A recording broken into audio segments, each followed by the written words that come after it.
Bonjour Jeanne, bienvenue dans Tonalité de femme. C'est un grand plaisir de vous recevoir aujourd'hui. Alors, tout d'abord, racontez-nous les circonstances de votre dernier fou rire. Oh, mon dernier fou rire. Eh bien voilà, j'étais à un ciné-club avec mon amie Martine. Et puis l'animateur du ciné-club nous faisait une introduction un petit peu longue. Et voilà, on s'est envoyé des petits mots avec mon amie. Et c'était vraiment, on a vraiment revécu nos périodes d'adolescence et on a ri, évidemment en silence. Donc c'était d'autant plus excitant. Alors Jeanne, comment avez-vous appréhendé, il y a maintenant 7 ans, votre passage à la retraite et puis comment vivez-vous cette phase de vie ? Le passage à la retraite, mon Dieu, quel événement! D'abord, j'habitais dans un pavillon à Sainte-Geneviève-des-Bois et puis pendant la première année de ma retraite, je partais sur Paris pour faire les expositions. Je m'étais inscrite à une formation au Louvre et voilà. Et quand j'avais passé une très belle journée à Paris, mon Dieu, quelle fatigue de reprendre le RER et tout. Donc je me suis dit, c'est pas possible, je peux pas rester en banlieue. Donc qu'est-ce que j'ai fait ? Eh bien, j'ai vendu mon pavillon et je me suis installée à Saint-Mandé, tout près de Paris, tout près de la ligne 1. Et maintenant, arrivé à Paris, il me suffit de cueillir tout ce que nous présente Paris. Quel bonheur! La première chose, quand on rentre en retraite, il faut d'abord essayer de maintenir le réseau social. Donc, comment maintenir le réseau social ? Parce que ça, c'est hyper important. Donc, j'arrive à Saint-Mandé, je ne connaissais personne. Que faire ? Tout d'abord, faire du bénévolat. Voilà, j'ai passé toute ma vie à me donner aux autres, en particulier dans le cadre de mon enseignement, de l'éducation de mes enfants aussi, bien sûr. Donc voilà, j'ai voulu continuer dans cette optique-là. Et faisant du bénévolat, j'ai commencé aussi à me dire, bon, ma fille, tu fais du bénévolat, il faut maintenant un petit peu que tu penses à toi. Donc je me suis inscrite dans une autre association, où là, c'est une association plaisir. Donc je me retrouve avec d'autres personnes de mon âge ou plus jeunes, nous faisons des marches dans Paris, nous faisons des repas conviviaux, nous avons des conférences, et voilà. Et le fait d'être très très actif fait que la retraite, c'est vraiment une véritable période de bonheur. Alors, Jeanne, est-ce que votre caractère optimiste vous a toujours guidée et permis de prendre des décisions assez exceptionnelles dans une seule vie, comme quitter sa province à 18 ans, non pas pour la grande ville d'à côté, mais pour un autre continent, vivre une histoire d'amour pendant 35 ans avec un homme d'une culture différente, éduquer 4 enfants quand la mode sociale à votre époque était basée sur l'avortement ou encore la contraception pour la liberté de la femme. Vous avez aussi une expérience professionnelle riche et très réussie. Quelles sont les valeurs que vous avez suivies et qui vous ont porté ? Ça, c'est une question qui est un petit peu compliquée, mais je vais essayer d'être concise et précise en même temps. D'abord, j'ai eu une enfance un petit peu difficile. Mon papa est décédé à 13 ans, d'une famille de 8 enfants. J'étais la petite dernière. Donc j'étais, on va dire, programmée pour rester auprès de ma maman. Et à l'adolescence, j'ai vraiment eu une crise existentielle me disant « ma vie est fichue, si je reste dans mon petit village des Deux-Sèvres, qu'est-ce que je vais devenir ?» J'ai donc été aidée par un frère qui est resté toujours le frère de cœur. Et en même temps, germait en moi une idée d'ailleurs. Donc j'ai été marquée par une conférence d'un missionnaire dans ma petite campagne. Et mon idée, c'était de partir à l'étranger. J'ai d'abord fait des études pour pouvoir enseigner.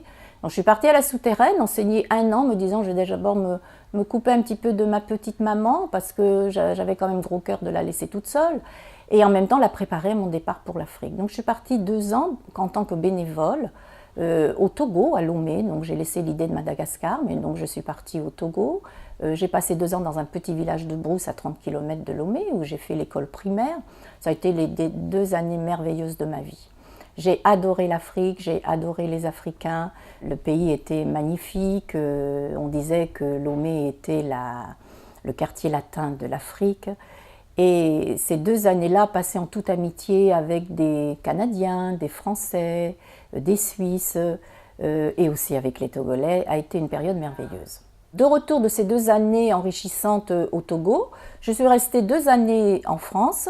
Et là, j'ai rencontré l'amour de ma vie, un Togolais.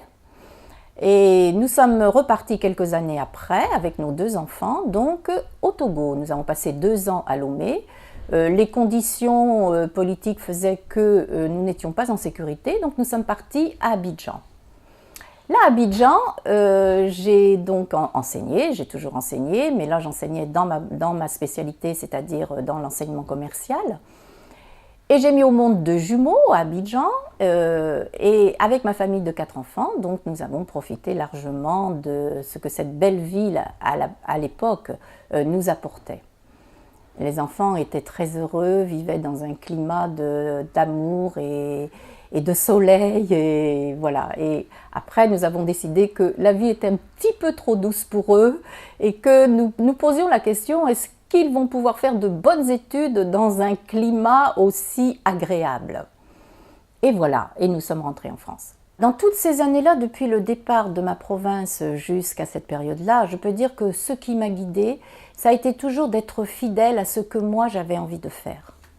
Voilà, j'ai dû vraiment braver beaucoup de difficultés parce que mon milieu ne me portait pas à cette évasion-là, mais j'avais ce désir profond d'adolescence et je l'ai réalisé. Et je pense que si actuellement je suis très heureuse aussi dans ma retraite, c'est parce que j'ai une paix en moi-même et je me dis que ouais, voilà, j'ai vraiment effectué beaucoup de choses et je ne me suis pas reniée à mes valeurs, j'ai toujours été fidèle à mes valeurs d'altruisme, d'honnêteté.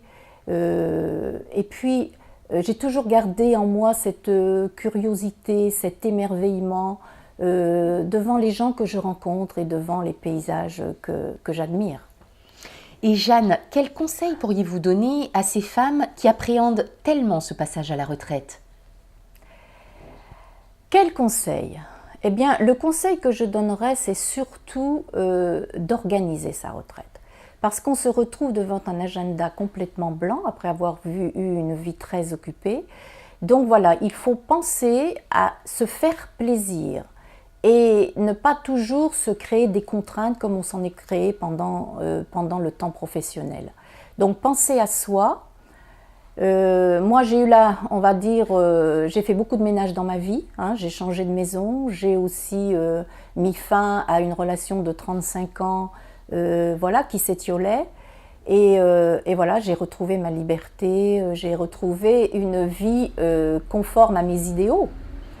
Et je pense que c'est ça, je pense qu'il faut penser à soi et s'organiser des loisirs, des voyages et profiter à fond de cette vie-là. Et enfin, avant de nous séparer, Jeanne, citez-nous 3 choses, 3 moments, 3 projets ou même 3 idées qui vous apportent le plus de bonheur en ce moment. Alors, qu'est-ce qui m'apporte le plus de bonheur en ce moment? C'est, on va dire d'abord, j'ai une petite manie. J'ai un de mes enfants qui se trouve à Amsterdam et j'adore avoir sur ma cheminée 2 billets préparés pour aller voir mes petits-enfants. Ça, c'est le comble du bonheur. Voilà. La deuxième chose, c'est d'avoir des projets. D'avoir des projets, on ne peut pas vivre au jour le jour sans avoir de projets. Donc moi, j'ai toujours un projet de voyage dans un petit coin de ma tête. J'ai déjà voyagé en Inde, j'ai déjà voyagé au Brésil. Maintenant, le prochain, ce sera peut-être la Chine. Donc avoir toujours un projet dans la tête. Et voilà, la troisième chose, eh bien voilà, c'est regarder l'agenda de Paris et puis choisir ce qui me fait plaisir. Merci de ce moment, Jeanne. À très bientôt dans Tonalité de Femme. Merci Sonia, tout le plaisir était pour moi.